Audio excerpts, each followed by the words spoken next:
So clearly a lot happened today. We're going to get into all of it over the next hour. But I want to start 11 years ago this month, after Ukraine's parliament voted unanimously to remove the country's pro-Russian president from office.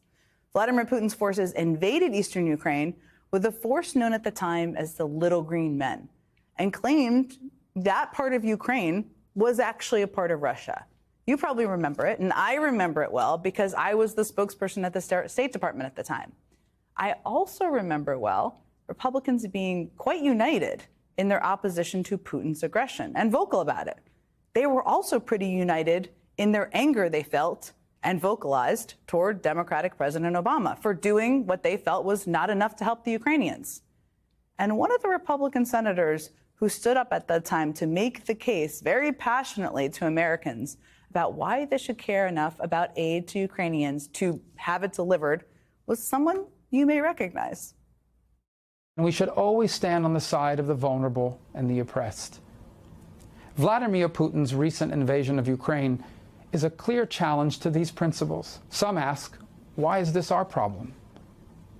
Well, because we cannot allow the precedent to be set that in order to engage the West in trade and commerce, smaller nations must first seek the permission of their more powerful neighbors.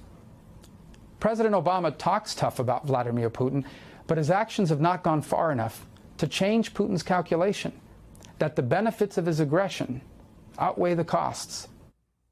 And then, a few years later, when Senator Rubio had concerns that Donald Trump's first choice for Secretary of State wasn't sufficiently outraged at Vladimir Putin's behavior, he let him have it too.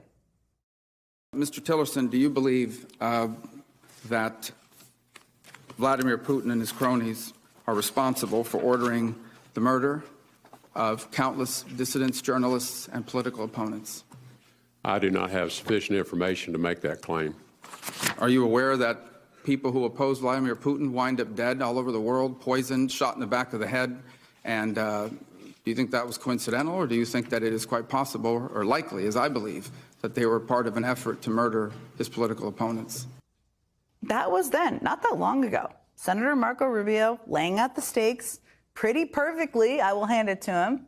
Americans stand up for the oppressed, not the oppressor. We don't reward the aggression of violent thugs like Putin. Of course we don't. We raise the cost of that aggression, or we should. If there was one running theme, actually, to Rubio's career in the Senate, other than his desire for career advancement, it was his concern about Russia and Putin, who he called a criminal, a murderer, and an authoritarian thug who must be stopped. But then Donald Trump became president again, and he made Rubio the Secretary of State. And as a result, on Tuesday, Rubio, the former Russia hawk, was sent to Saudi Arabia to do Trump's bidding, sitting across from Russia's foreign minister, after, by the way, his boss had already made clear he was more than happy to give Putin all the Ukrainian land they wanted. And Rubio had to try to negotiate an end to Putin's war in Ukraine with Putin, but not with the Ukrainians. The only leader in the world who can make this happen, who can even bring people together to begin to talk about it in a serious way, is President Trump. He's the only one in the world that can do that right now.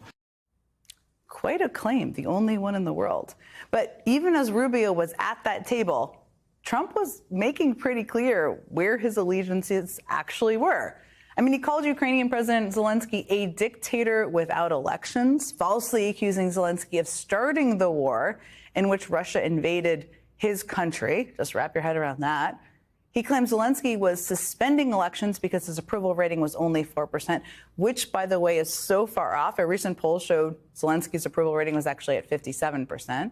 Zelensky responded by saying that most of Trump's claims are Russian propaganda, adding, quote, "Unfortunately, President Trump is living in this disinformation space," an evergreen statement.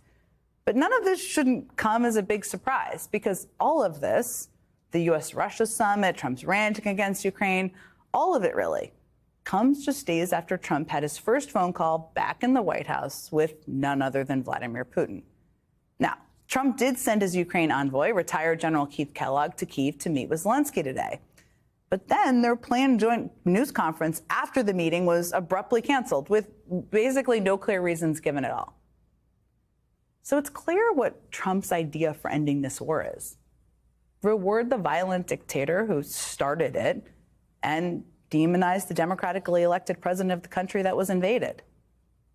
And it bears repeating, when the U.S. faced a similar situation in 2014, after Russia invaded eastern Ukraine, took Crimea for itself, there was a huge caucus in Washington screaming at then President Obama and the entire administration that they needed to provide lethal assistance, weapons to the Ukrainians, and be tougher on Putin.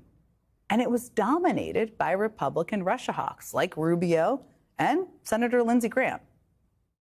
If we do not decisively push back against Putin and make him weaker and all of our friends in the region stronger, the Iranians are going to misunderstand yet again we mean it regarding their nuclear program. So much is at stake. Putin's on the wrong side of history. He's on the wrong side of the law. Make him pay a price. The Ukrainian people are dying for their freedom. I hope we will stand with them, not just in words, but in deeds. I mean, you heard him laid out clearly there. Graham said not helping Ukraine would put the U.S. on the wrong side of history, and it would send the wrong message to adversaries like Iran, which is very different from what he is saying these days. Talking to the Russians separately, I'm actually okay with that. I think there's one person that Putin really is afraid of, and that's Trump. If you ever get a good deal on Ukraine, it'll be because Trump created a sense of dread by Russia. I mean, what are they dreading exactly? Taking the land Trump has offered them? I'm not totally sure about that analysis. But this is what Republicans are doing now, going against all of their strongest convictions about America's role in the world, about the threat of Russia, the threat of Putin, to bend the knee to Trump.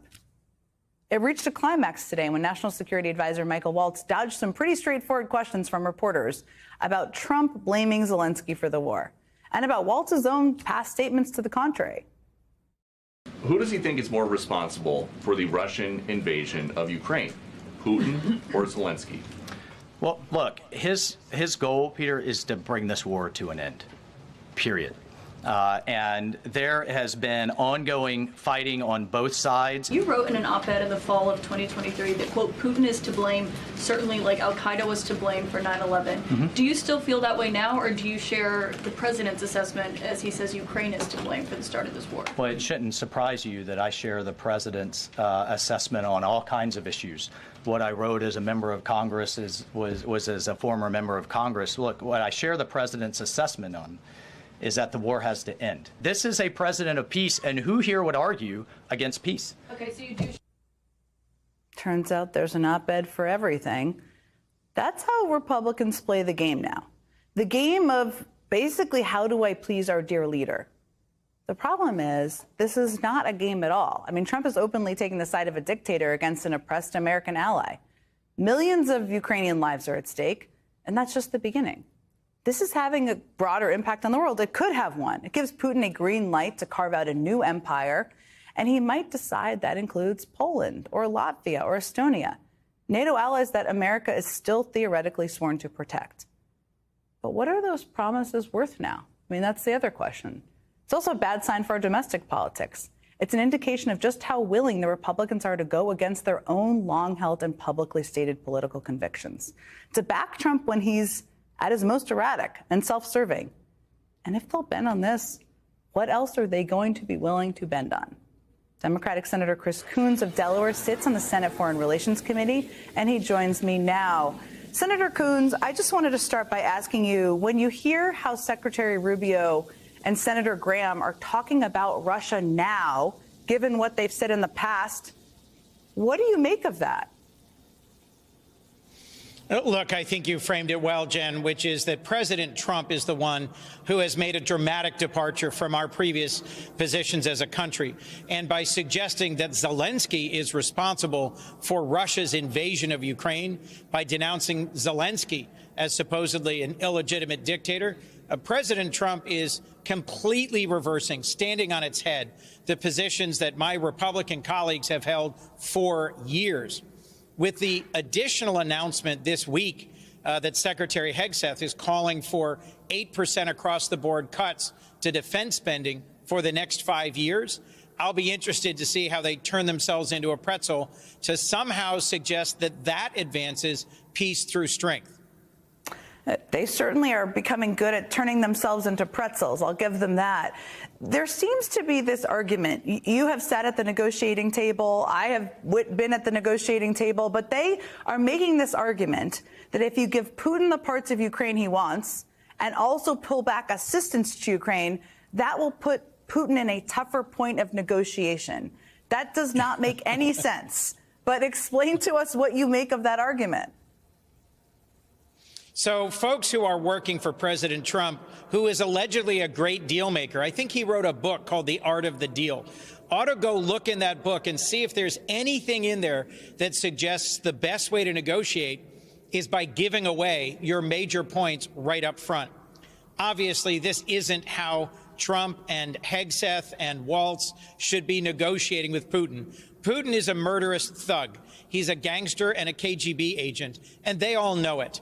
And the only way to achieve a just and lasting peace for Ukraine, worthy of the fierce sacrifice of the many Ukrainians who have fought and died to recover their sovereign territory from Russian aggression, is to stand toe-to-toe with Putin and threaten to increase sanctions on Russia, threaten to send more weapons, not less, to Ukraine, and lock arms with our European partners who have already spent more than we have on Ukraine's defense and economy.